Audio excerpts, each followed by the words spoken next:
أعوذ بالله من الشيطان الرجيم بسم الله الرحمن الرحيم اللهم صل على محمد وعلى آل أزواجه وذرياته كما صليت على آل إبراهيم وبارك على محمد وعلى آل أزواجه وذريته كما باركت على آل إبراهيم إنك حميد مجيد.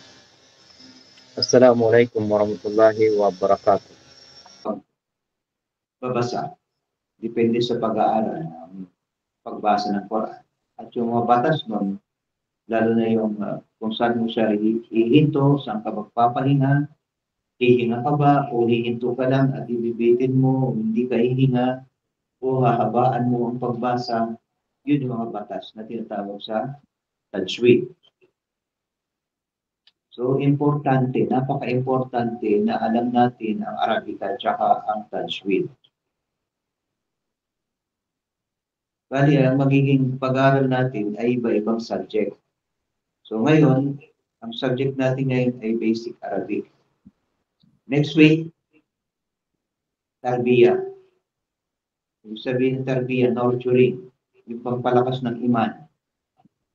Pagkatapos, yung Tahara. So lahat yun, aaralin natin. At yung mga fiqh ng mga tungkol sa bagay na yan. Okay, ulitin natin to, mabasahin natin. Yan ay alif. Alif. So, hindi mo siya babanggitin na alif. A. Ibubuka mo yung bibig mo at kukunin mo sa gitna. Sabi mo, A. Alif. Alif. Ang pangalawang letra ay Ba. So, magkadikit yung labi mo. Ba. Ba. Ba.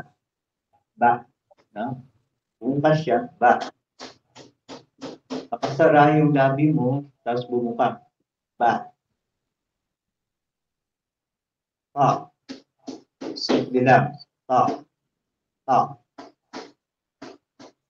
Ito naman, yung dila mo muna sa pagitan ng iyong dalawang ngipin.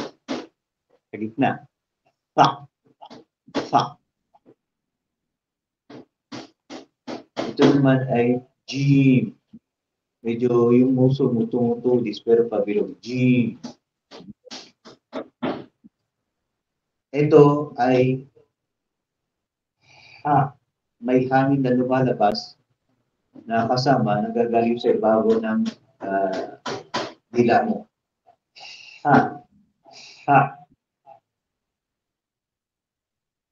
Ito naman ay meron siyang kwan sa tundo at ang pagkabigkas niya para siyang KH. Ha. Para siyang may hala. Ha. Ha. Ha. Ito naman ay simple lang din. So, yung bukas ng bibig ay tingnan nyo lang. Dal. Dal. Dal. Yung dila mo nakadikit doon sa taas, sa may puno ng ngipin mo sa taas, at hinila mo baba. Dal. Tapos bumalik siya sa taas.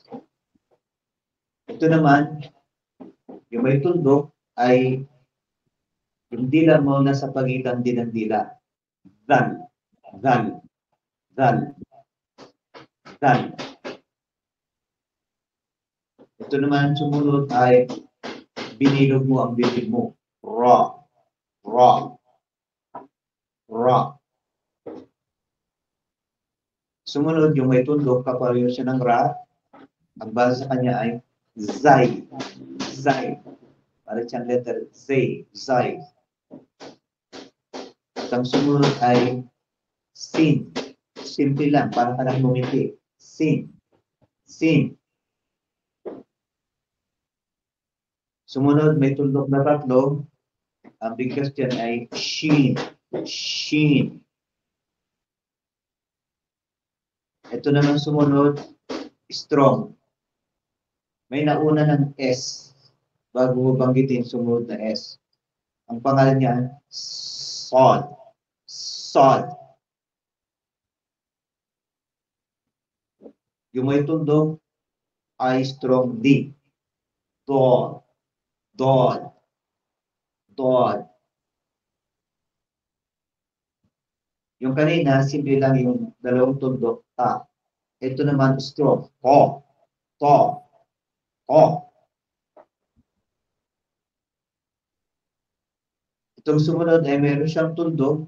Pwede mo siyang isulat ng DH at pero ang sound niya ay para siyang dobleng Z.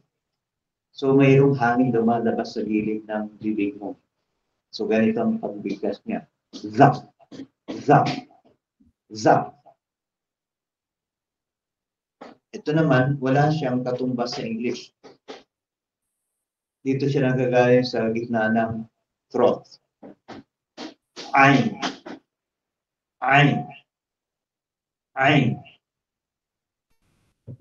Sumunod may tuldok. Ghain. Ghain. Ghain. Ang sumunod may tuldok pero pahaba siya, para siyang cough. Pero ang basa sa kanya ay fa. Fa. Hindi pa. F. Fa.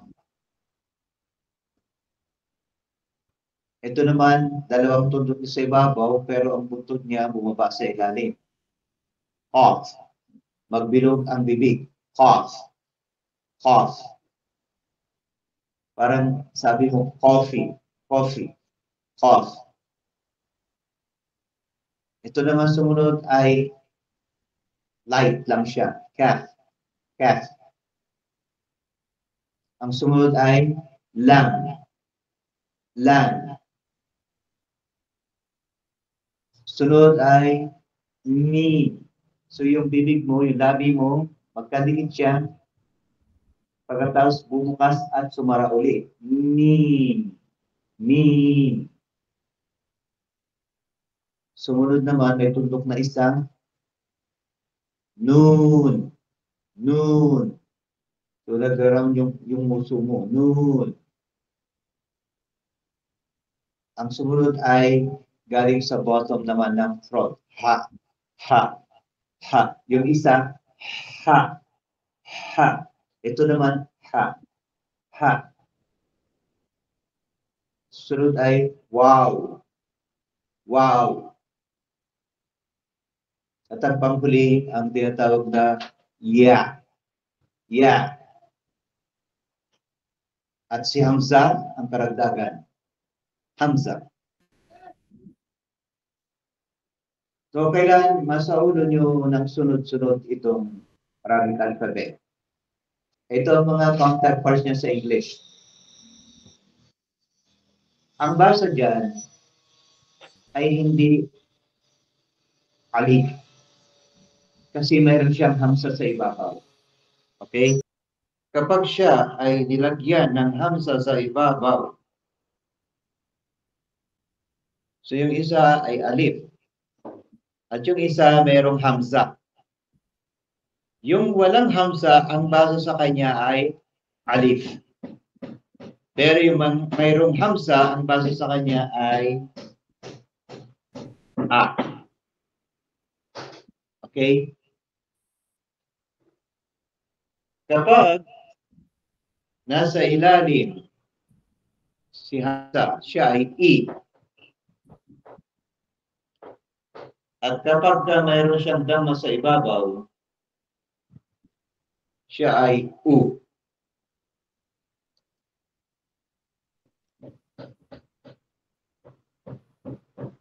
So hindi kayo dapat magkamali dyan.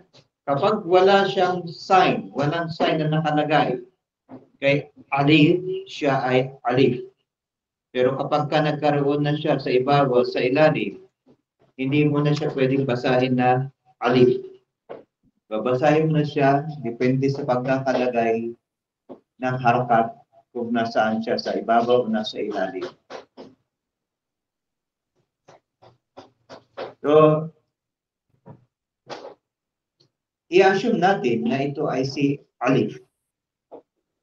Pero may hamsa siya kasi yung counterpart niya sa English ay letter A. So kaya may hamsa. Kaya siya ay A. Kapag sinabi mong alif lang yan, wala siyang hamza, hindi mo siya pwedeng i-translate sa English na a. So, kung may translate ko lang siya na a talaga kapag meron siyang hamza, kasi yung vowel niya nanggagaling kay hamza. Pero although, kahit na wala siyang hamza, tinatranslate pa rin siya sa English as a para maintindihan. Okay? But, ang katumbas niya ay letter B sa English. O, ang katumbas niya sa English ay letter T. Sa ay TH.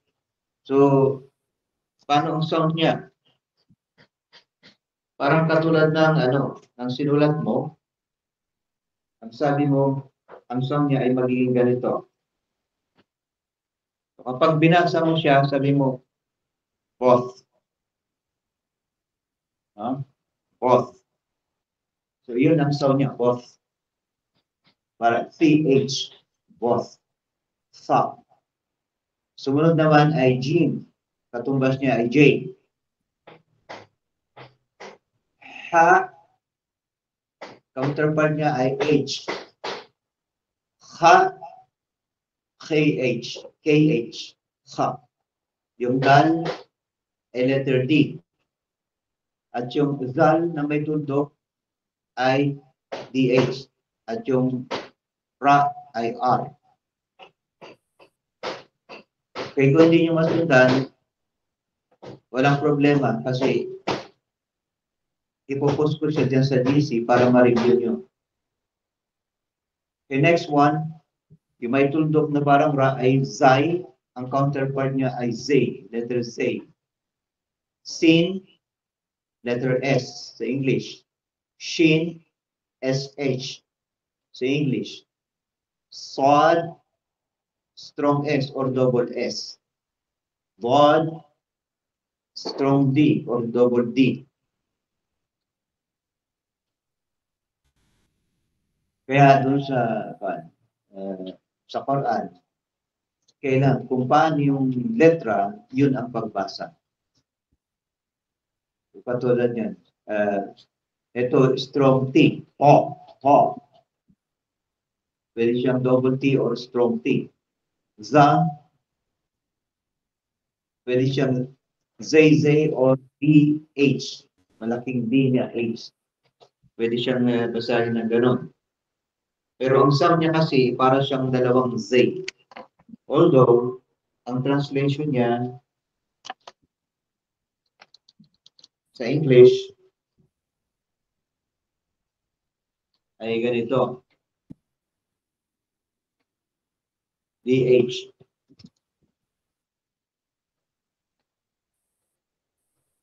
Ain. Wala itong katumbas sa English. Ghain, GH. Fa, letter F. Off is letter Q. Cat is K. Lang is L. Mim is M. Noon, letter N.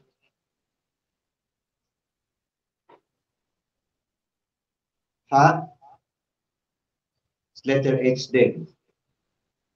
Wow is W. And Ja is Y. Okay, Arabic vowels. Now, babalikan ulit natin. Merong 3 vowels lang sa Arabic alphabet. Okay? Sa English, merong 5. A, E, I, O, U. A, E, I, O, U. Pero sa Arabic, 3 lang. A, I, U lang. Okay? So, ang first na vowel, ang tawag sa vowel sa Arabic, pag sinabi mong vowel, ang tawag sa kanya ay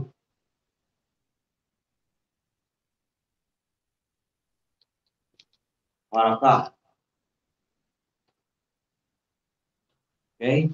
Ang tawag sa kanya ay haraka. Ngayon, para hindi tayo maguguluhan, ang pinapag-aralan natin ngayon ay mga tashkil. Ano yung tashkil? or tashkilato. Tashkil ay yung mga sound or yung mga, no, not sound, signs, mga signs o yung mga diacritics. So lahat ng klase ng sign na makikita mo sa Arabic, sa Quran, ang tawag doon ay tashkil. Pero ang tashkil, yun ang pinaka-umbrella or yun ang pinaka-puno. May mga branches yung tashkil. At ang unang branch ng tashkil ay tinatawag natin ng harakat. Ibig sabihin, vowels. So, tatlo yung vowels. Ibig sabihin, ang vowels o ang harakat ay under siya ng tinatawag na tashkil. So, bali, ang pinaka-main doon is yung tashkil, means yung mga signs, mga diacritics. So, isang grupo ng tashkil ay tinatawag na harakat. Ito yung tinatawag natin na harakat. So, yung harakat na yan, na isang guhit na nakahilis na gano'n, ang tawag dyan ay fatha. Okay, fatha. At ang fatha, ang nire-represent ng guhit na yan, na slanted, sa ibabaw ng line na malaki, yan ay letter A. A. Sa English, ayan. Ibig sabihin, kung makikita mo yan sa ibabaw ng isang letra, halimbawa, na ang letra ay ba. So, halimbawa, ang letra ay ba. At nagkaroon siya ng guhit sa taas,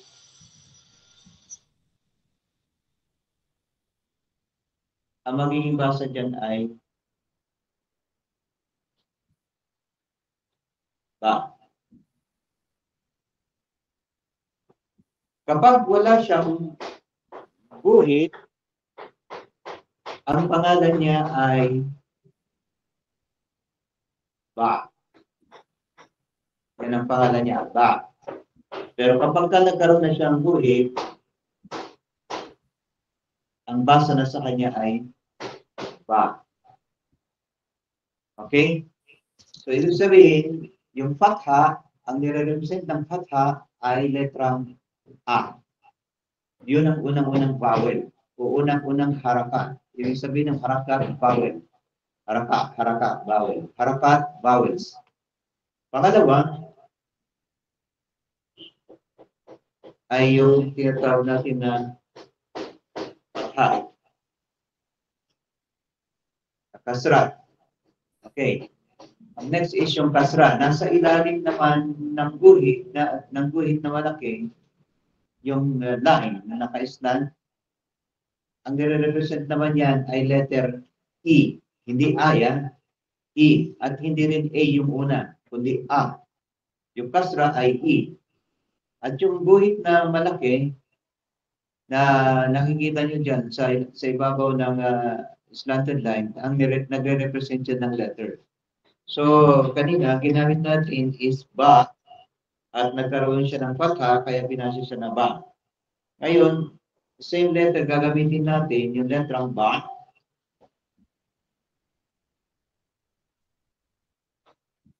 So, ito si ba. Kanina, ang line niya nasa ibabaw. Binasa natin siya as ba.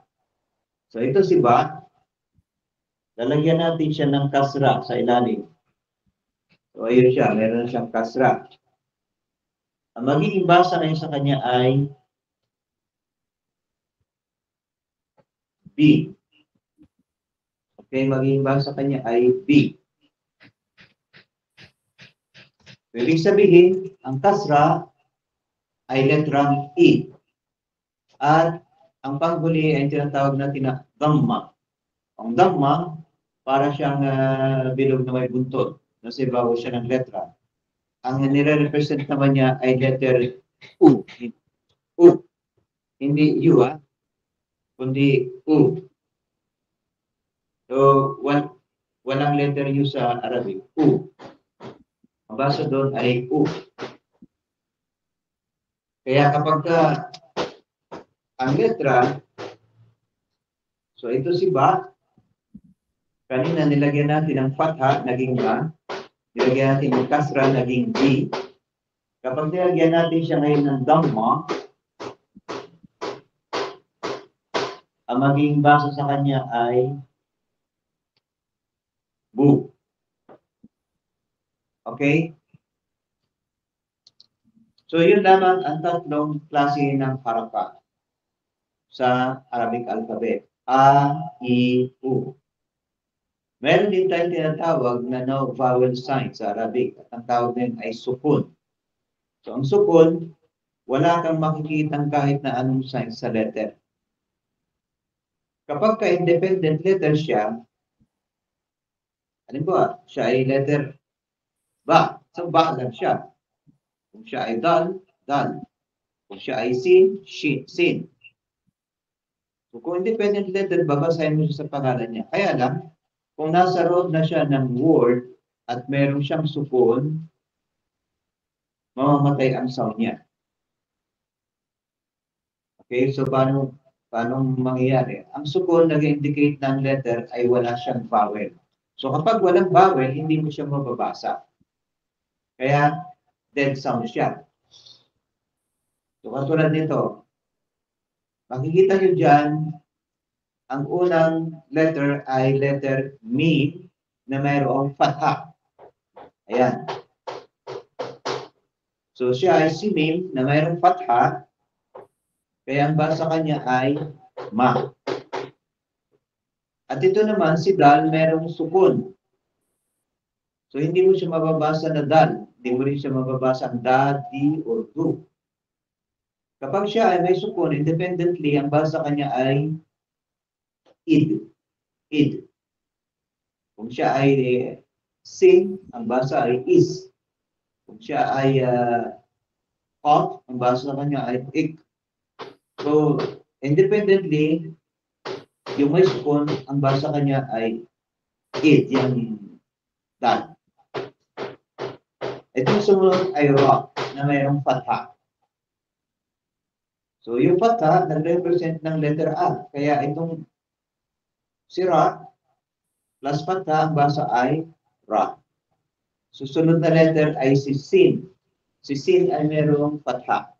Sin plus fatha is sa. At ito naman, okay, so, yan ay letrang ta. Ta na mayroong damate. Okay, so, paano siya naging ta? Meron dalawang klase.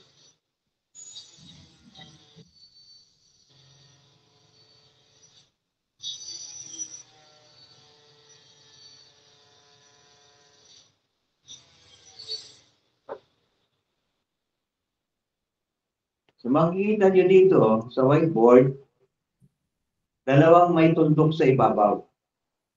Yung isa, ang tawag ay ta maftuha, yung nakabukas, yung naka-open. Dalawang tundok niya sa ibabaw, naka-open yung dalawang gilid niya. Ang tawag sa kanya ay ta maftuha. Ta maftuha. Ulat natin.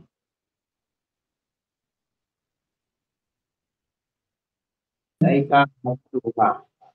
Ibig sabihin ng ta maftuha, open ta. Nakabukas na ta. O nakabukas na letter T. Open kasi yung kanyang dalawang gilid. So, tawag sa kanya ta maftuha, open ta. At ito namang isa na sarado, ang tawag sa kanya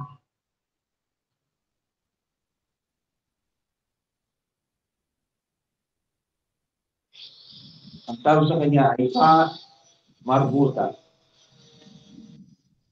Okay? So, yung isa, ta maftuha, yung sarado ay ta marbuta. Okay? So, yung ta marbuta, meron siyang double dhamma sa ibabaw. Kaya, ang basa kanya ay tun. Kasi yung dhamma ay un ang basa sa dhamma. Okay? So, dadaanan natin yan mamaya. Ngayon, isa-isa natin yung mga letters Mim na may fatha, dal na may sukun, ra na may fatha, sin na may fatha, ta na mayroon damatain. So, ma, id, ra, sa, tun. Ngayon, kung babasahin natin siya, sa straight na pagbasa, ang basa kanya ay mad. Kukunin mo ang vowel ng naunang letter ng letters na may sukun or yung sakin na letter. Ang naunang letter sa kanya ay mim, may fatha. So, ang gagamitin mong pagbasa sa kanya ay yung fatha ng mim, ma. So, idudugtong mo na si dal sakin. Magiging basa kanya ay mad.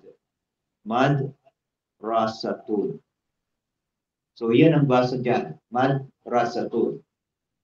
Kinuha mo yung vowel dun sa naunang letter ng sakin, dal sakin, at dinugtong mo siya.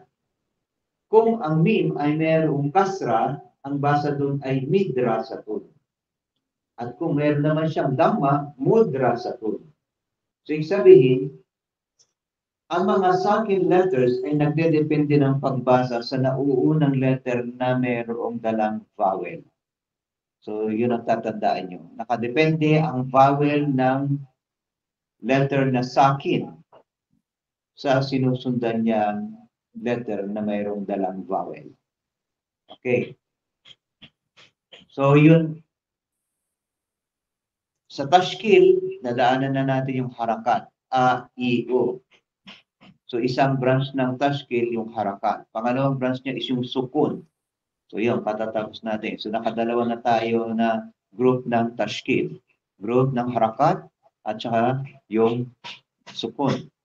Ngayon naman, isa sa mga nasa ilalim ng tinatawag na tashkil ay yung tinatawag natin na long vowel in Arabic.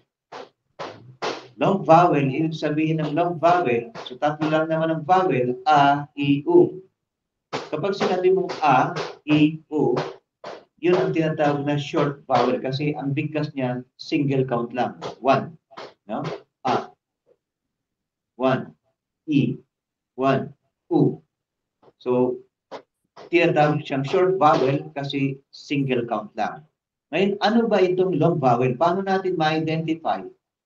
Patha rin ba siya? Kasra din ba siya? O siya ba ay dhamma?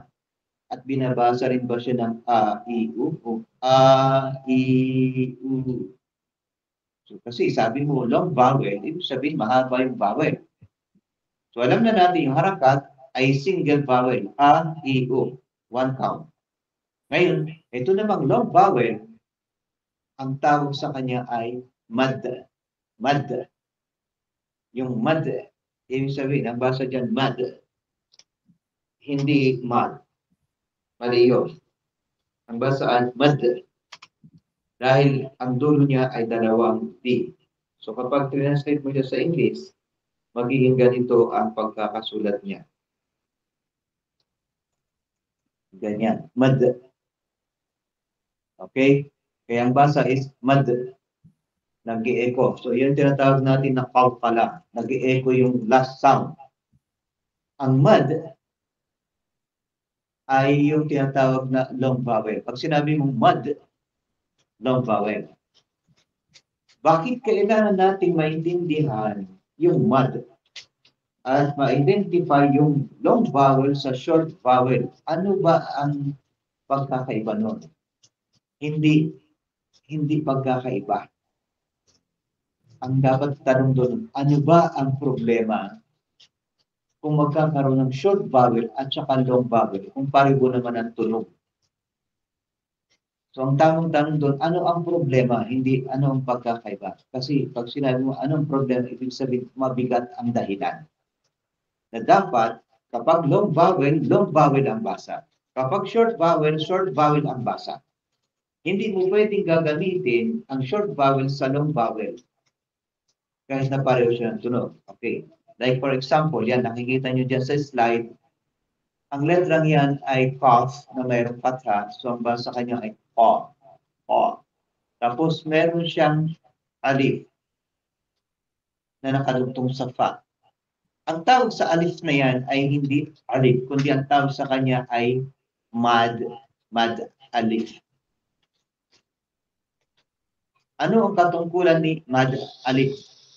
Si mad alif ay dinudugtong sa letra kapag ang letra niyon ay mayroong fatha sa ibabaw. Okay? Tandaan niyo maigi. Dinudugtong lamang si alif sa letra na sinusundan niya kung ang sinusundan niyang letra ay mayroong fatha sa ibabaw. Kailangan may fatha. Bakit? Kasi ang tungkulin ni alif ay pahabain ang fatha. So, ibig sabihin, kung si kaf ay mayroong siyang fatha, okay? Si kaf ay mayroong fatha,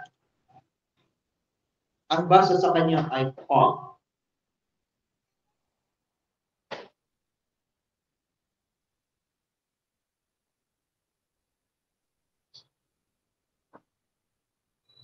So si kaf, mayroong fatha, ang basa sa kanya ay qa.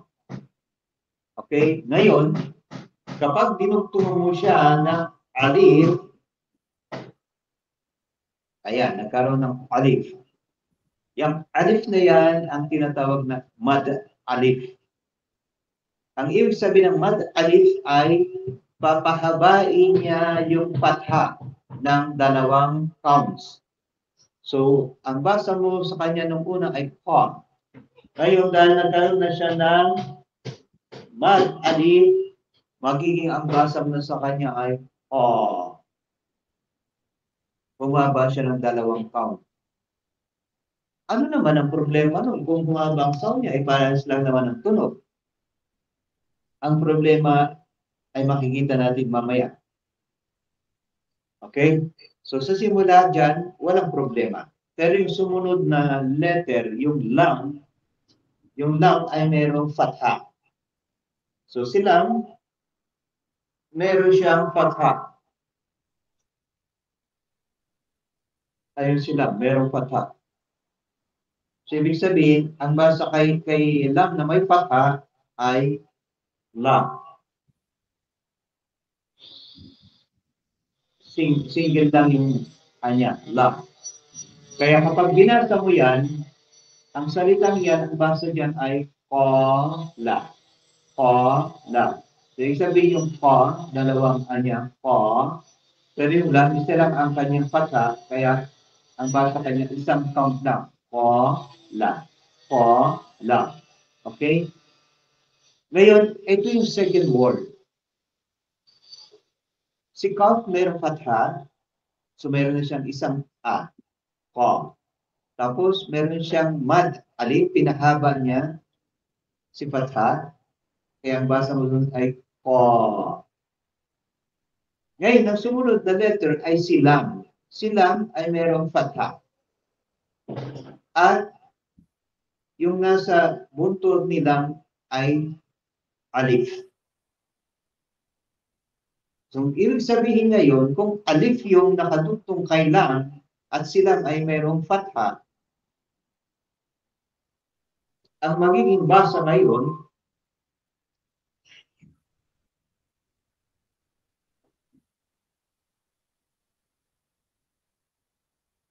so nangyari ay ganito. Ito si kaf, meron siyang alif at siya ay mad ni fatha. Ngayon, ito namang silang, meron siyang alif at itong alif na to ay mad ni fatha. Ito, sa fatha na to. So ngayon, ang magiging basa sa kanya ay parehong mahaba. Yung nasa taas ay la.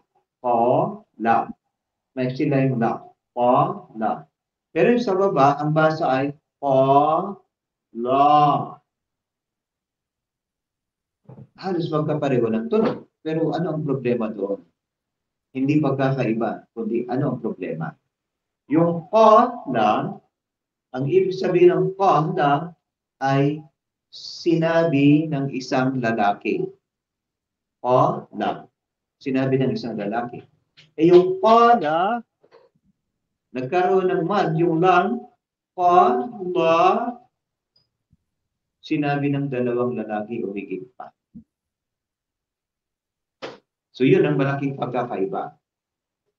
At yun din ang malaking problema. Kaya hindi pwede na nagdarasal tayo, binibigkas natin ang Quran, at gusto natin pahabain kung anong gusto natin pahabain at paiksin ang dapat paiksin nang hindi natin nasusunod ang proper rules ng tajwid, magkakasala tayo habang nagdarasal. Kaya dapat naiintindihan natin. Okay? So, clear dyan? Wala kayong question? So, ibig sabihin, si alif ay idinadagdag siya kapag ang sinusundan niyang letra ay mayroong nasa ibabaw na fatha. Katulad niyang dal, may fatha. Ilalagay mo si alif, ay babasahin mo siya ng da. Dalawang a. Si ya naman ay mad na nagpapahaba ng kasra. So, si dal ay mayroong kasra at dudugtong mo siya, ang basa kanya ay di. At si waw ay pinapahaba naman niya si damma. So si dal ay mayroong damma, ang basa kanya ay du, nilagyan mo siya ng waw, mad, waw, ang basa kanya ay du. So ngayon, ang nakuha natin sa tashkil ay yung harakat. Ang harakat ay tatlong letra, a, i, u. At ang sumunod ay yung sukun. At ang sukun ay dead letter. At nagdedepende ang pagbasa kanya sa harakat ng naunang letra sa kanya. So yun ang pangalawang tashkil. Pangatlong tashkil ay yung long vowel o yung mad. Itong mad na sinasabi natin. Yung pinapahaba ng alif ang fatha, pinapahaba ng ya ang kasra, at pinapahaba ng waw ang dhamma. So, nakuha natin yung mga iba't ibang klase ng tashkil. Hindi pa tapos doon. Okay? So, ang susunod, ito yung sinasabi natin na short single vowel. Pag sinabi mong dhamma lang, do, isang basa, as in o, pag binasa mo doon sa word na put, do, single dhamma. Isang sound lang. Fatha, a, as in bag, simple word, da. At kung kasra naman siya, i, as in sip, simpleng basa, isang count, at siya naman yung D. So yan yung short vowel. At yung long vowel ay kapag dinagdagan mo si Dhamma ng waw, at si Patha dinagdagan mo ng alif, at si Kasra ay dinagdagan mo ng ya. Okay? Short double vowel. Ano naman tong short double vowel? Kung yung short double vowel o yung single vowel ay merong isang guhit, ang tawag natin ay Fatha at binabasa siya ng A, at yung kasra ay guhit sa ilalim, binabasa siya ng I, no? At yung dhamma naman ay binabasa siya ng U.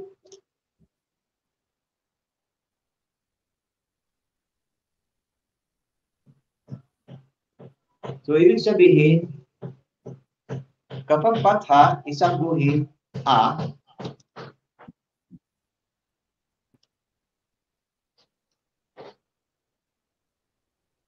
at kapag kasra, guhit sa ilalim, ang basa ay I, at kapag dhamma, ang basa ay U. Anong ibig sabihin ng double short vowel? Babasahin mo ba siya ng ganito? A, or I, or U. Yun bang ibig sabihin ng double short vowel? Hindi. Hindi ganun ibig sabihin ng short vowel. So, ang short vowel, double short vowel, yung fatha ay magiging dalawang line at yung dhamma ay pwedeng magiging dalawang dhamma. So magiging ganito ang itsura. Yung fatha, dalawang guhit sa ibabaw, kasra, dalawang guhit sa ilalim, at yung dhamma, dalawang u or ganun sa dulo. Pero anong basa kanya? A, I, U, kasi double short vowel, hindi. Ang basa sa fatha na mayroong double vowel ay an.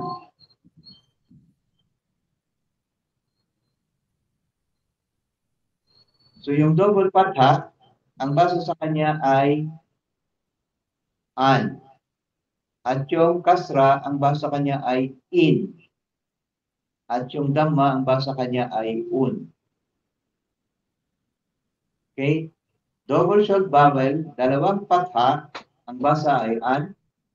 At kasra, dalawang guhit sa ilalim, basa sa kanya ay in, hindi in.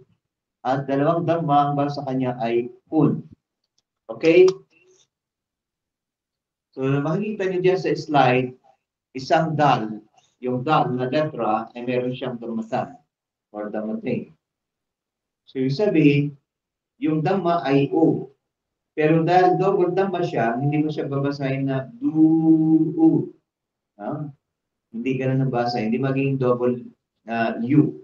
Ang basa kanya katulad ng sa word na dragon, dragon, dragon, un. So, ibig sabihin, yung dal na mayroong double dhamma sa ibabaw, ang basa kanya ay dun, dun. Okay? At ito namang dal na mayroong dalawang fatha, fathatan. Hindi mo siya babasahin na daa. Although yung fatha is a, at double fatha siya, para siyang katulad sa pinagbabasa mo dun sa word na ran, an. So ang basa diyan kay dal na may fathatan ay dan. Okay? Basta si dan, okay? Ito naman si din. Dalawang kasra. I, hindi mo sabing di. At yung isa, hindi mo sasabing daa. Ang basa doon, dan. Ito namang dalawang kasra ay, ang basa dyan, isya, as in sin. So, ang basa mo kay dal na mayroong dalawang kasra ay din. So, ito yung sinasabi natin na dun, dan, din. At yung kinakanta natin dati, when I say dun, it's marfu. When I say dan, it's mansub. When I say din, it's majrur. Therefore, dun, dan, din. Yung dun, dan, din ay napakahalaga ng kanyang factor dun sa loob ng sentences. Kaya dapat alam natin o dapat na maunawaan natin kung anong ibig sabihin ng dun, dan, din. Pero later on pa yan. Kasi yung dun, dan, din ang magbibigay ng detalye kung ano ang katayuan o status ng isang word sa loob ng sentence. Kung siya ba yung subject, kung siya ba yung receiver, or kung anong katayuan niya sa loob ng sentence.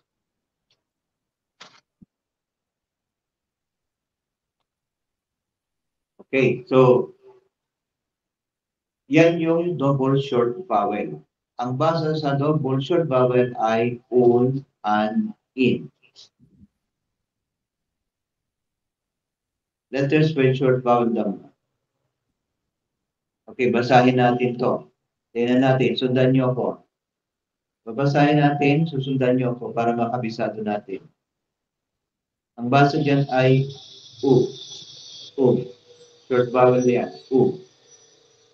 Meron siyang dhamma sa ibabaw, a, na may alif na mayroong hamza, a, pero meron siyang dhamma, kaya ang basa kanya ay u. Ito naman, bu. Hindi buwan, hindi bu. Maiksi lang, short vowel lang, isang count, bu. So.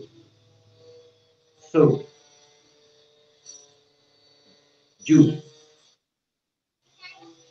Hu, Hu, Hu, Hu, Du, Lu, Lu, Ru, Zu, Su, Shu, Su. May naunang S. Su. Mauna yung isang S. Su. Du. Du. Meron na maunang D. Du. Hu. Stu. Lu. Zu. U. U. Ru. Fu. Fu. Hu. Hu. Lu. Mu. Lu. Hu. Wu. Yu. So, ganun ang pagbasa. Pag sa short vowel, isa lang nakitang harakat, dapat isa lang ang count niya. Kaya katulad yan, yung pag nag-umpisa ka ng salabusan, Bismillahi, Bismillahi, puro tig isang count lang yun. Huwag mong sabing, Bismillahi, mali yun. No? Kailan tig isang count siya, kung isa lang count niya, kung dalawang count niya, dalawang count niya. So, dapat maintindihan natin yun. Yun ang ibig sabihin ng short vowel, isang count lang. Okay, letters with short vowel patha. Patha is A. So kapag ang letra may patha, ang basa mo doon ay yung nasa ibabaw niya. So ito, alif na mayroong patha is A. Ba na may patha is Ba. Ta na may patha is Ta. Sa na may patha is Sa. Jim na may patha is Ja. Ha na may patha, Ha. Kha na may patha, Kha. Dal na may patha, Da. Za na may patha, Za. Ra na may patha, Ra. Za na may fatha, za. Sin na may fatha is sa. Shin na may fatha, sha. Sod na may fatha is sa. Dod na may fatha is do. Po na may fatha is to. Za na mayroong fatha is za. Ain may fatha R. Ghay may fatha is Ra. Fa na may fatha is Fa. Pot na may fatha is Pot. Pot, round mo yung bibig mo. O. So, O. Hindi ka. O. Ka na may fatha is Ka. So, magkaiba yun. Ka at saka O. O. Ka. O. Ka. Dapat ma-differentiate nyo. Pag sinabi mo yung cough, naka-round ang bibig mo. O. O. So, O.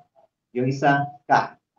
So, ang pagbasa sa Arabic, dalawang form lang ng bibig. Round at saka smile. Tignan mo. Cough, round. Cough, Ka. Ka, smile. So, yun lang yun. La. La. Parang smile. La. Ma. Ma. Smile. Na. Smile. Ha. Ha. Medyo round. Ha. Round yung bibig. Wow. Round yung bibig. Wa. Wa. Ya na mayroong fathers. Ya. Smile. So pag binabasa mo Arabic, dalawa lang ang form ng bibig mo. Round yung mouth mo or naka-smile ka. Yun ang magbibigay ng sound. At depende rin sa pinanggagalingan o yung tinatawag natin na makharij.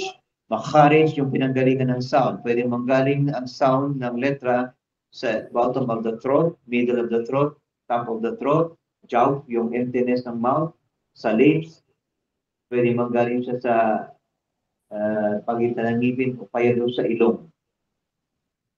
So So yun, aaralin natin yun para malaman natin kung saan nanggagaling ang sounds.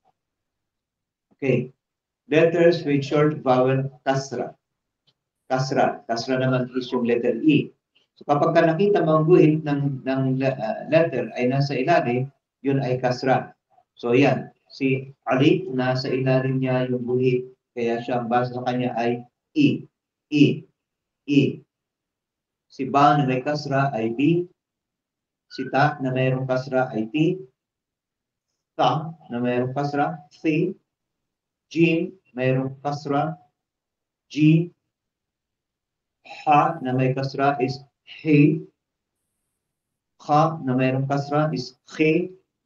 Dal na may kasra, D. Zal na may kasra, V. Ra na may kasra, Ri.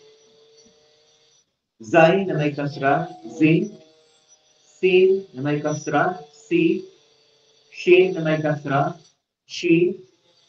Sod na may kasra, Si. Bod na may kasra, Z. Ta na may kasra, T. Za na may kasra, Z. Ain na may kasra, L. Ghay na may kasra, Aghi. Fa na may kasra, Fi. Qaf na may kasra, Ki. Kaf na may kasra, Ki. Lam na may kasra, Li. Mim na may kasra, Mi. Nun na may kasra, Ni. Ha na may kasra, Hi. Waw na may kasra, Wi. Ya na may kasra, Yi.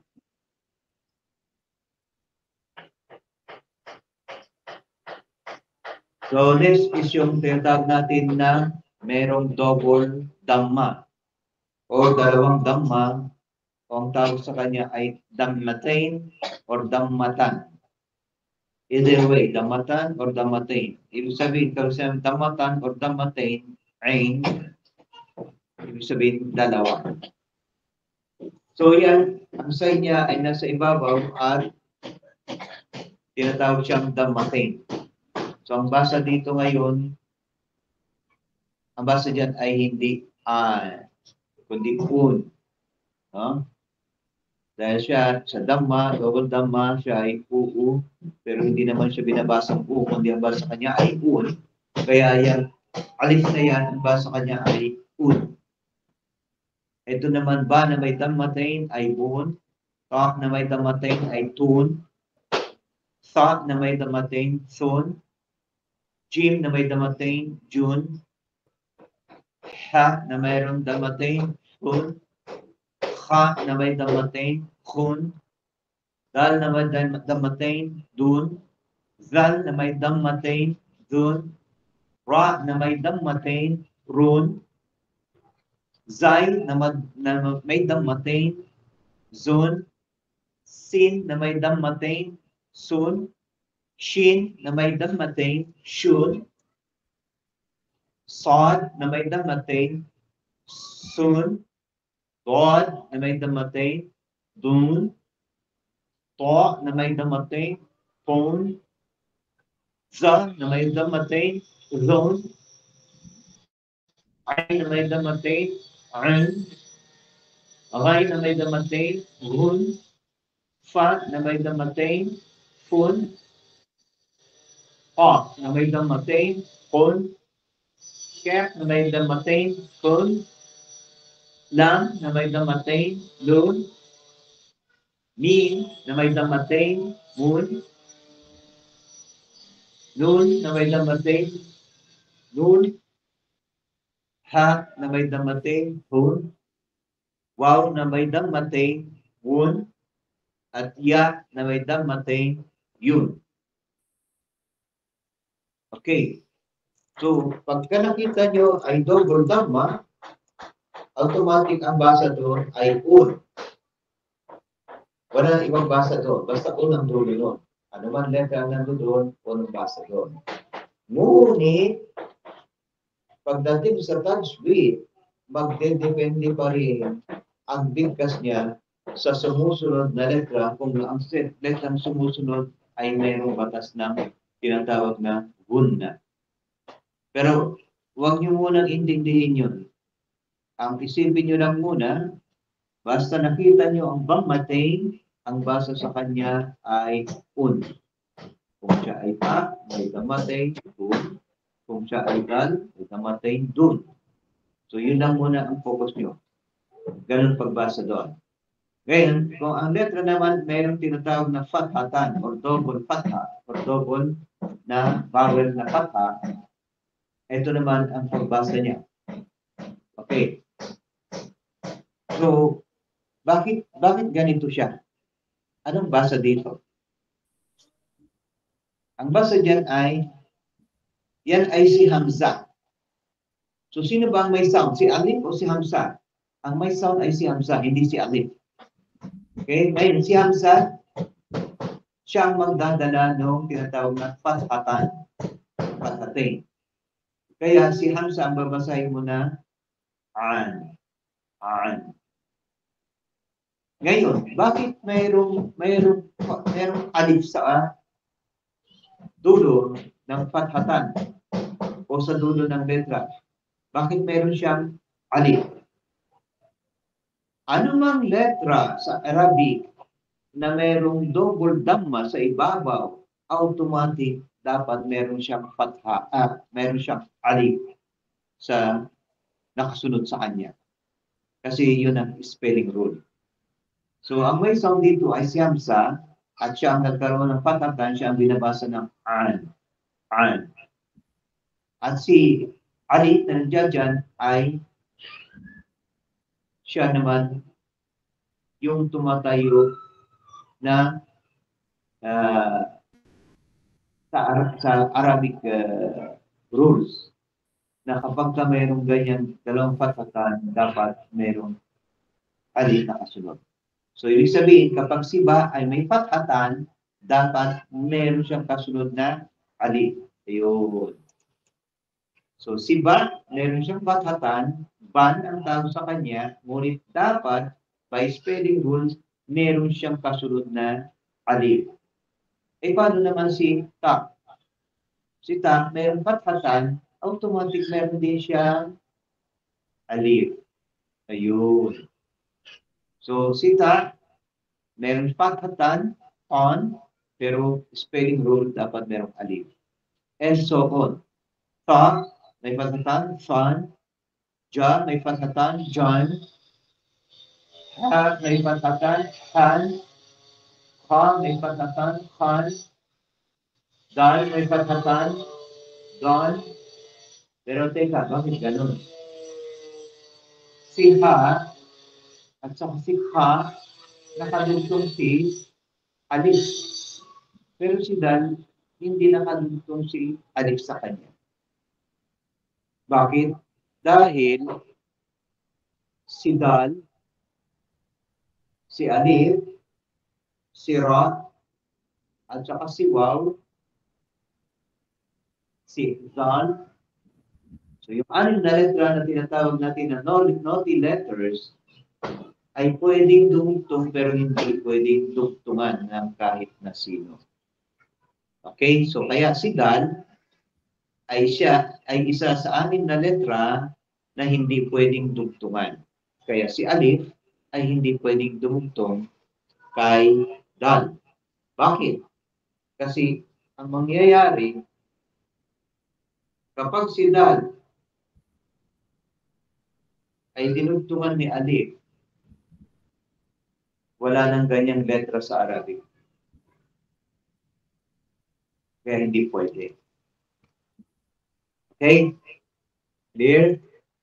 So, ang susunod dyan is Za, Zan, Ga, Ra, Ran, Zai, Zan, Sin, Son, Shin, Shan, Sod, Son, Tod, Dan, Ta, Ton, Za, Zan, Ain, An, Ghain, Ghan, Fan, fa, fun, cough, on, cat, can, lang, land, meme, man, noon, nan, ha, han, wow, one, ya, yan.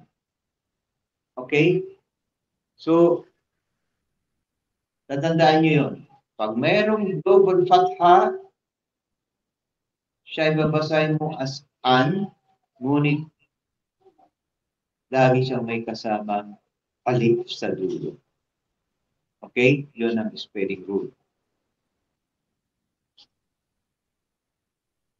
Letters with kasratain. So ito naman si kasra, dalawa sa ilalim, at si alif, ang basa kanya ay in. Ba na may kasratain, bin, ta na may kasratain, tin, fa na may kasratain, sin, jim na may kasratain, jin, ha na may kasratain, sin, ha na may kasratain, tin, dal na may kasratain, din, zal na may kasratain, zin, ra na may kasratain, rin, zain na may kasratain, zin, sod, sin na may kasratain, sin, shin na may kasratain, shin,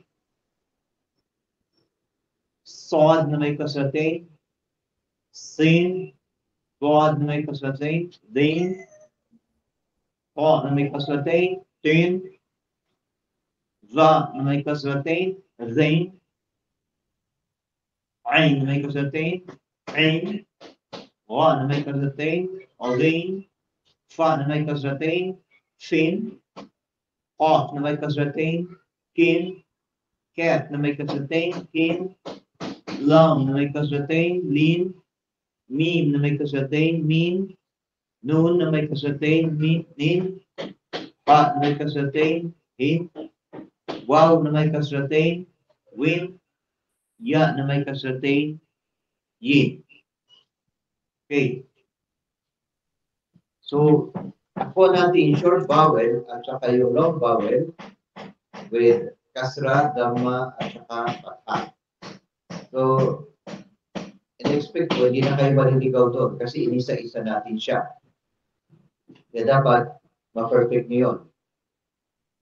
So, isa sa ulo niyo yung alphabet, ang Arabic, sunod-sunod, i-recite niyo next week sa akin isa-isa. Okay? At hindi kayo dapat mahiya. Huwag kayong mahiya nang i-recite niyo ang lingwahe ng Quran. Bawal pag-recite niyo, mayroong gantimpala. Ang isang letra ay may 10 gantimpala. Ang isang salita ay may 10 gantimpala. At ang isang sentence ay may 10 gantimpala. So, kailan pagsikapan nyo na may sa ulo nyo ang Arabic alphabet o ang Huruful Arabiya. Tapos yung mga tashkil. So, yung harakat, tatlo yung harakat, isa yung sukun, tapos tatlo yung mad. Okay? So, ito naman tungkol sa mad. Ito ang tinatawag na long vowel marks o long vowel na tashkil. So, ayan si alif, mayroon na siyang dhamma, ang basa kanya ay u. Ngayon, mayroon siyang mad waw. Okay? May karugtong siyang mad waw. So, si alif, mayroon siyang dhamma, u. Nagkaroon siya ng mad waw sa baba. Ang basa kanya ay u. U. Si ba, mayroon siyang dhamma. Ang basa kanya ay bu. Nagkaroon siya ng mad waw. Ang basa ay bu. Bu. So, yun ang sinasabing long vowel. So, ang purpose ni waw ay pinapahaba niya si dhamma. Okay? So, si ta, mayroong dhamma at meron siyang mad waw. Tu. Tu. Sa, meron siyang dhamma. Su, meron siyang mad waw. Su. Su. At si Jin, meron siya Dhamma, meron siyang kasunod na mad. Wow, pinapahaba siya at ginagawa siyang dobleng U. Kaya ang baso ay ju, ju. Si ha ay meron siyang dhamma at meron siyang mad wow. Hu, hu. Ha, meron siyang mad wow at meron siyang dhamma. Hu, hu. Du, du. Zu, zu. Ru, ru. Zu, zu. Su, su. Shu, shu. Su, su. Du, du. Tu, tu. Zu, zu. Ru, ru. Ru, ru. Fu, fu. Ho, ho. Ku, ku. Lu, lu. Mu, mu. Nu, nu. Hu, hu. Wu, wu. You, you. So yun, si Magwaw at saka si Dhamma ang magka-partner. Kapag may nakita kang Dhamma sa letra at may kasunod siyang wow, kung yung wow na nakita mo ay walang harakat, okay? Tandaan mo maigi. Kapag yung letra ay mayroong Dhamma at mayroong wow na nakasunod, at yung wow walang harakat o walang kahit na anong sign, wala kang makikita kahit anong sign, ang tawag sa kanya ay mad wow. Okay? Tandaan nyo maigi, ulitin ko.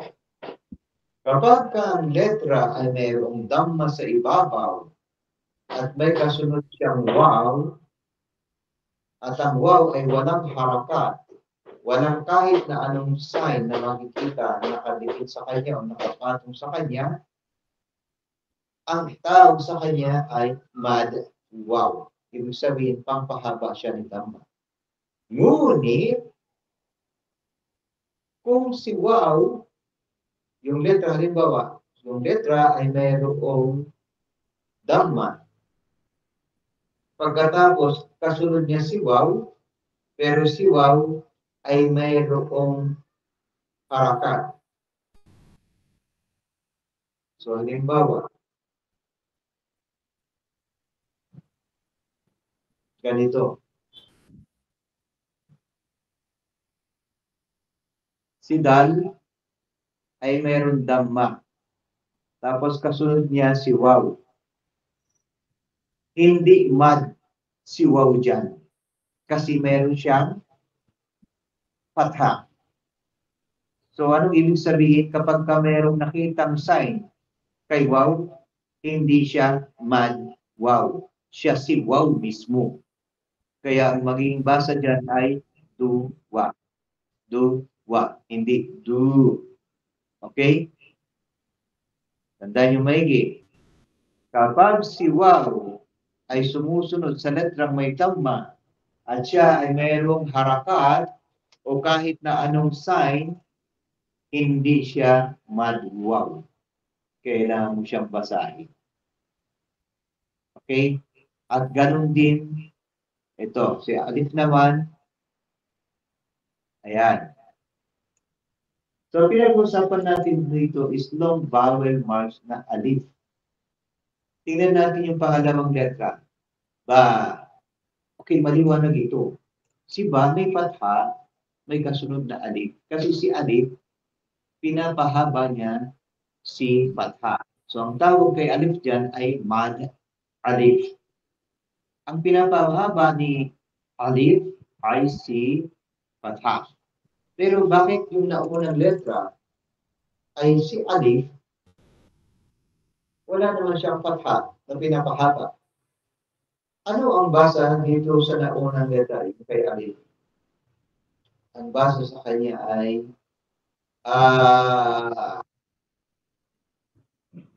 okay, ang basa sa kanya ay Alif, meron siyang guhit na mahaba sa ibabaw.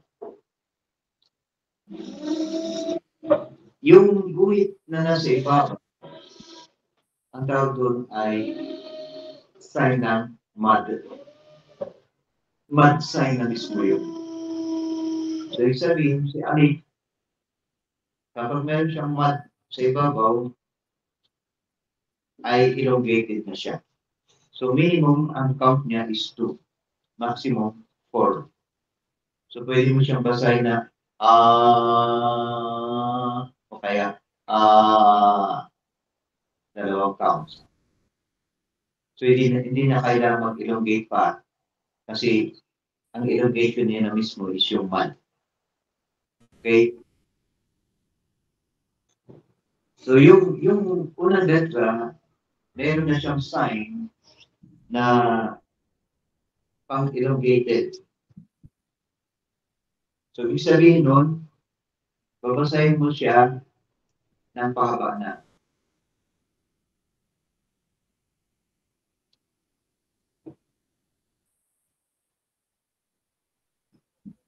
Itong sign na ito, ang ibig sabihin niyan ay mud na mismo yan, mud. Okay? So, anumang letra sa Arabic na mayroong fatha at nagkaroon siya ng kasunod na alif, automatic, si alif ay tinatawag na mad alif. Pampahaba siya ng fatha. So kung itong si letrang ba ay mayroong fatha, ang tawag sa kanya ay ba, at nagkaroon siya ng alif na nakadutong sa kanya nakabuntot, ibig sabihin niyan, elongated yung fatha, magiging ba. So ito naman si Ta, may fatha at meron siyang mad alif, to. Sa, may fatha, to. Jim, may fatha, ja. Ha, na may fatha, ha. Kha, na may fatha, kha. Dal, na may fatha, da. Zal, na may fatha, za. Ra, na may fatha, ra. Zain, na may fatha, za. Sin, na may fatha, sa. Shin, na may fatha, sha. Sod, na may fatha, sa. Bod, na may fatha, da. To, na may fatha, to. Zal, za, na may fatha, za. Ain, na may fatha, a. Ghain, na may fatha, ra. Fa, na may fatha, fa. Ha, na may fatha, ha. Kaf, na may fatha, ka. Lam, na may fatha, la. Mim, na may fatha, ma. Nun, na may fatha, na. Ha, na may fatha, ha. Waw, na may fatha, wa. Ya, na may fatha, ya. So, mashallah, ang alif, ang pinapahaba ni alif ay si fatha. So, ibig sabihin, nagiging dalawa yung a. at si Dhamma at wow, pinapahaba ni wow, si Dhamma, naging dalawa yung U kapag binasa mo. Ito pa muli ay silang vowel marks na ya al mad. So siya, ang pinapahaba niya ay si kasra, yung letrang I. So dito makikita natin si Fatha na meron siyang Hamza at saka kasra sa ilalim. Kaya siya ay tinatawag na letrang I. Pero meron siyang kasunod na ya. Ibig sabihin siya dyan ay mad ya. Papahabahin ni ya si I. Dahil ang katumbas na letra ni ya ay Y sa English, pero kapag ang sinusundan niya ay kasra, nagiging I ang basa sa kanya. Okay? So ngayon, ang basa natin dito ay I, dalawang count. Si ba na may kasra, ba na may kasra, B, meron siyang ya, mad, ang basa sa kanya ay B. Si ta na may kasra, at may kasunod siyang ya, mad, T, sa, si, jim, G, ha, he, kha, khi, dal, di, zal, zi, ra, ri,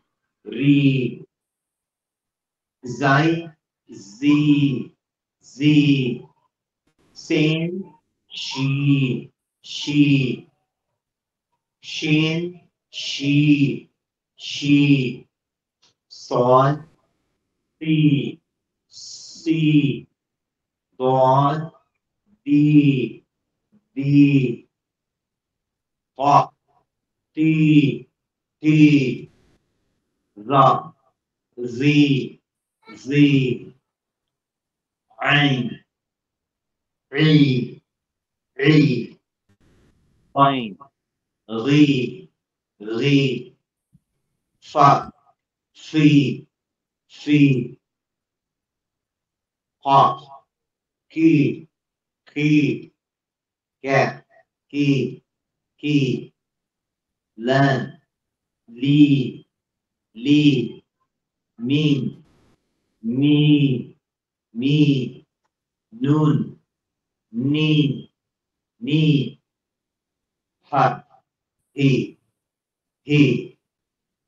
we, ya, yi. Mashallah. So, si ya, ang pinapahaba niya ay si kasra. Okay. So, nakuha natin yan. Tatlo lang sila. Para lang siyang short vowel na a, i, u. Kaya lang, dinoble ang basa. Yun ang mad. Pero katulad ng sinabi ko sa una, kung si wow ay mayroong harakat o kung anumang sign, hindi siya mad. Hindi siya pampahaba.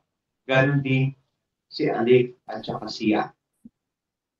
Kapag wala silang kahit na anong sign na nakapatong sa kanila o sa ilalim, siya ay mad, pampahaba siya. Pero kapag merong nakalagay na kahit na anong sign, hindi siya mad. Huwag mong babasahin ng pampahaba. Babasahin mo siya o si alif o si wow ayon sa nakalagay sa kanilang mga signal or sign.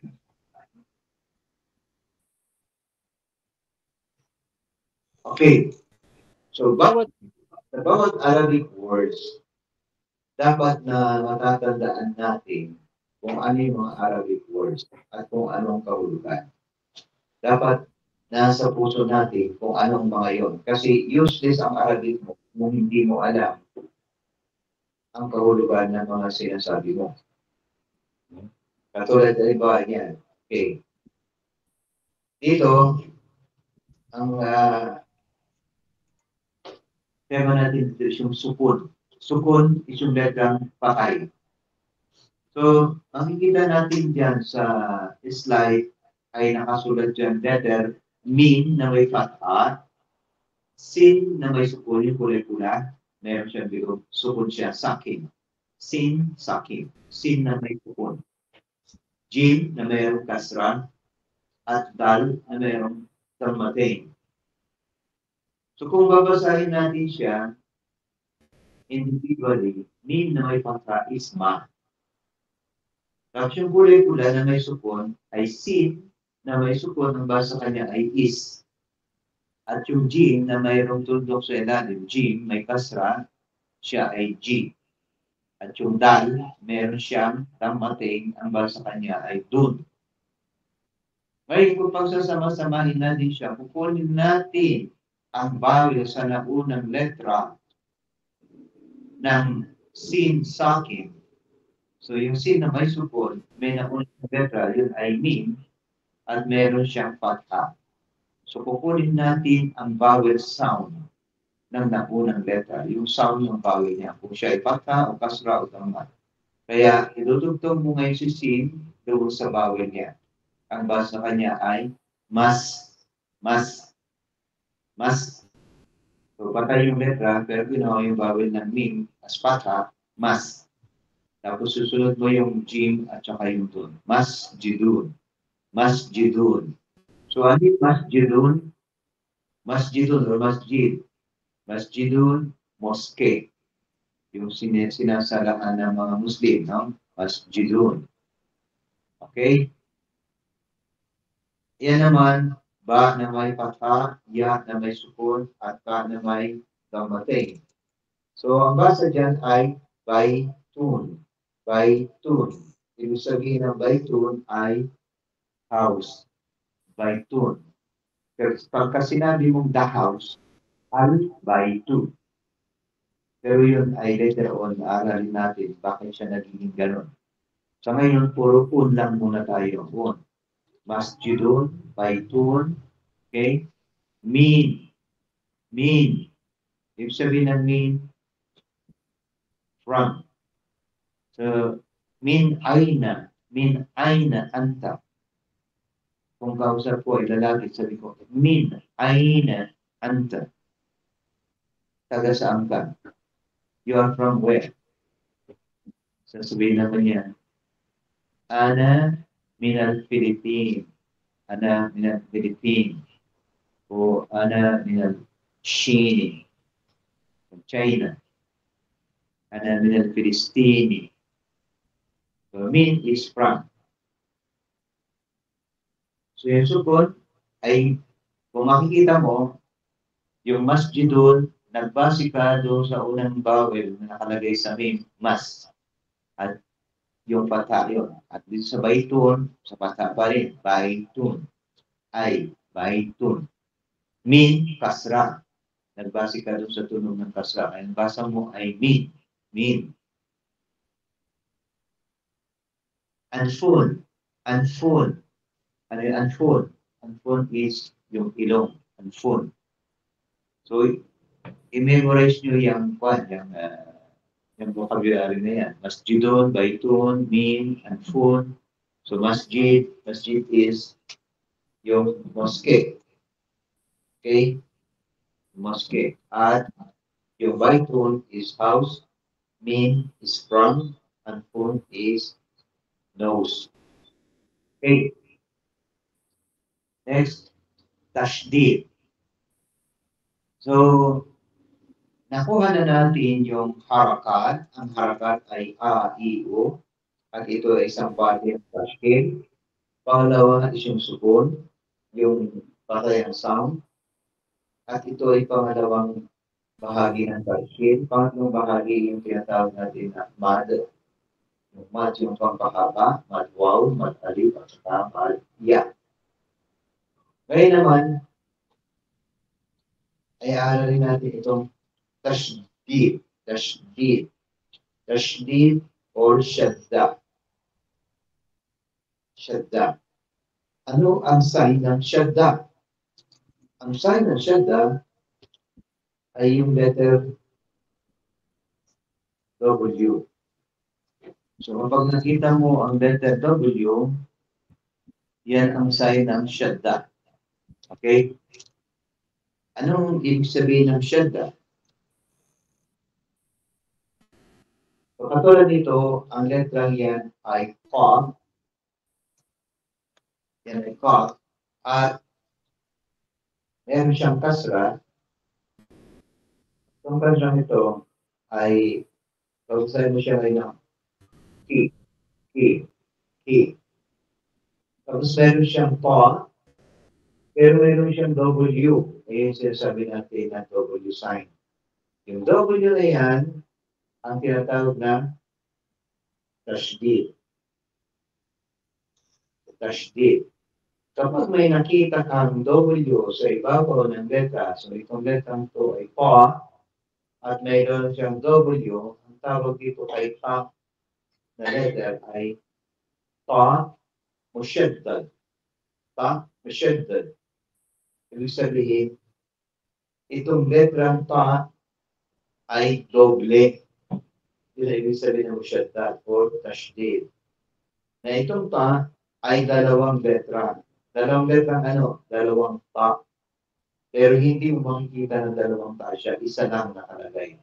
Kaya lang, ang nag-represent na doble siya is yung W sa ibabaw niya. So kapag kami nakita ng letra, sa Arabic may nakita kang W sa ibabaw, ibig sabihin ang letter na yon ay doble. Kaya kapag binasa mo ito, kasi ito Q, no? T, tapos T. Pag mabasan siya, T, O, Tun. T, O, Tun. Pero ang pagbasa dyan, dahil dalawa ang T niya, sasabi mo, una, Kit, Kit. Tapos yung pangalawa may pata, yun yung pata. Mapunta sa pangalawang letra ng T. Kaya ang basa mo, Kit, Ta, Tun. Kit, Ta, Tun. Paano mangyayari yung ganito? Ang letrang shaddad, yung Ta, ay mayroon siyang W. Dali. Wala yung aking marker. Kaya wala ko.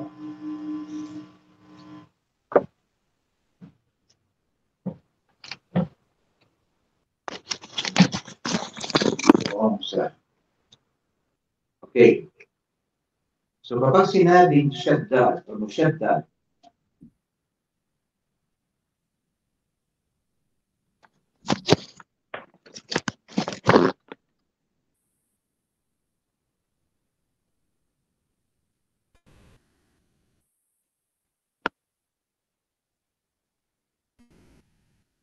okay? Ang letra na mayroong W, ang ibig sabihin, kung siya ay Ta na mayroon siyang W at may pata sa ibabaw, so ganitong itsura niya, di ba?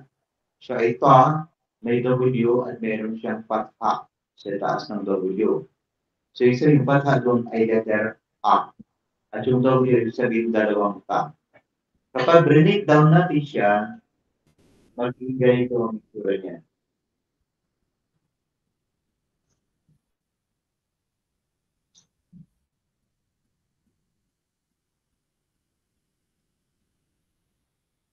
Ibig sabihin niya dalawang Pa.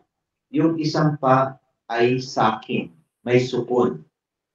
At yung pangalawang Pa, yun yung mayroong sound, yun yung may vowel, yun yung may patha. Okay?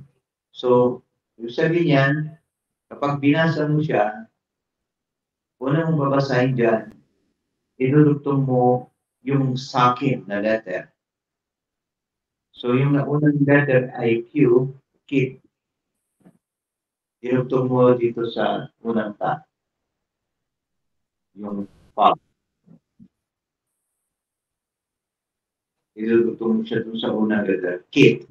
Tapos, Tun. Okay?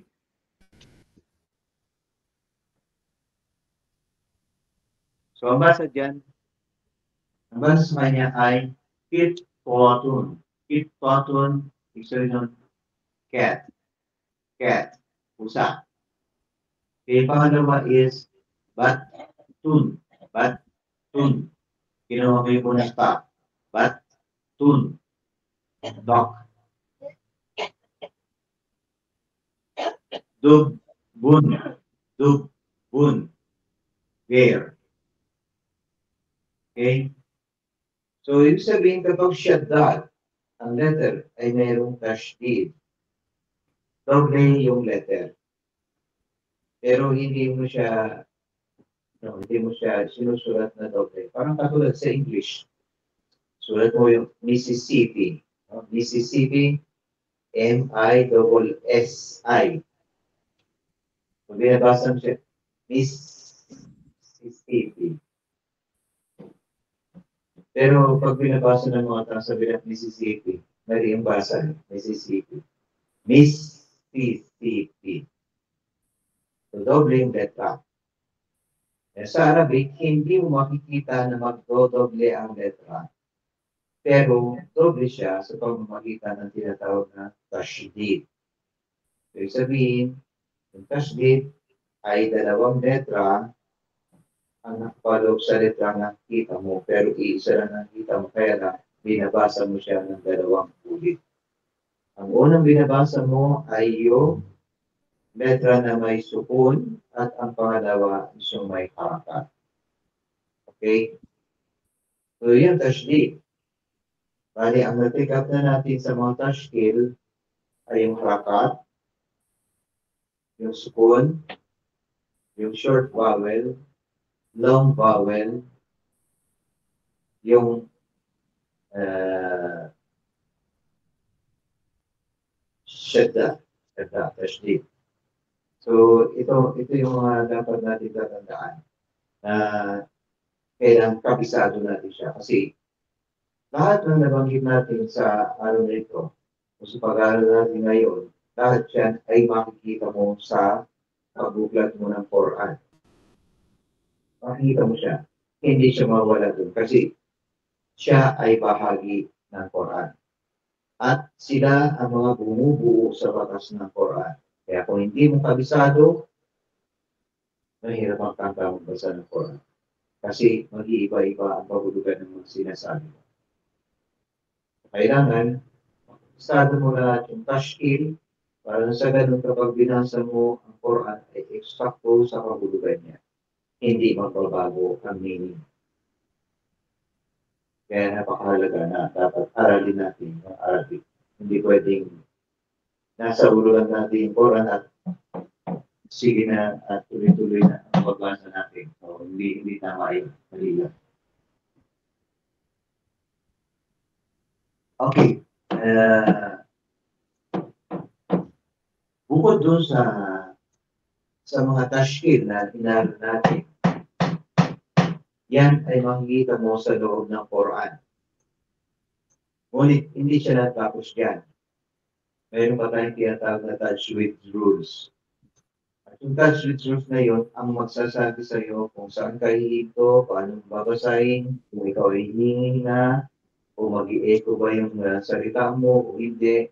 So yun is another set of rules. So sa ngayon ay tatapusin natin ang lesson yan muna sa mga natapos nating mga tashkil. Okay, para hindi tayo maguluhan.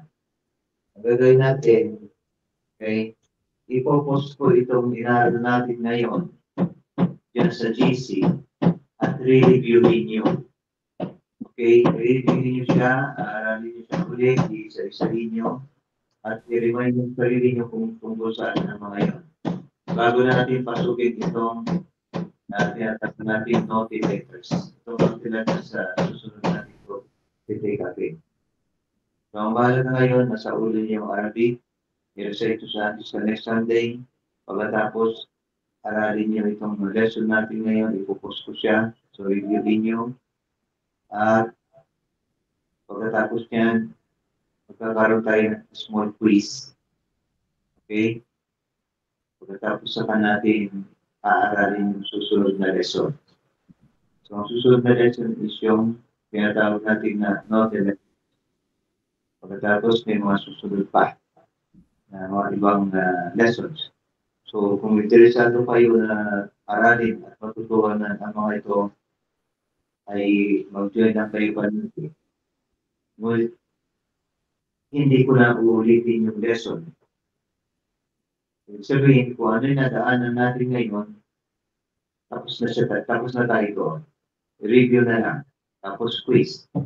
Sunod na lesson ulit. Review, quiz. Kasi kung babalik-balikan natin, wala tayong natapos.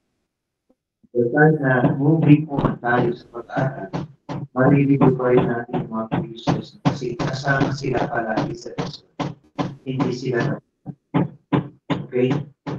سبحانك اللهم وبحمدك أشهد أن لا إله إلا أنت أستغفرك وأتوب إليك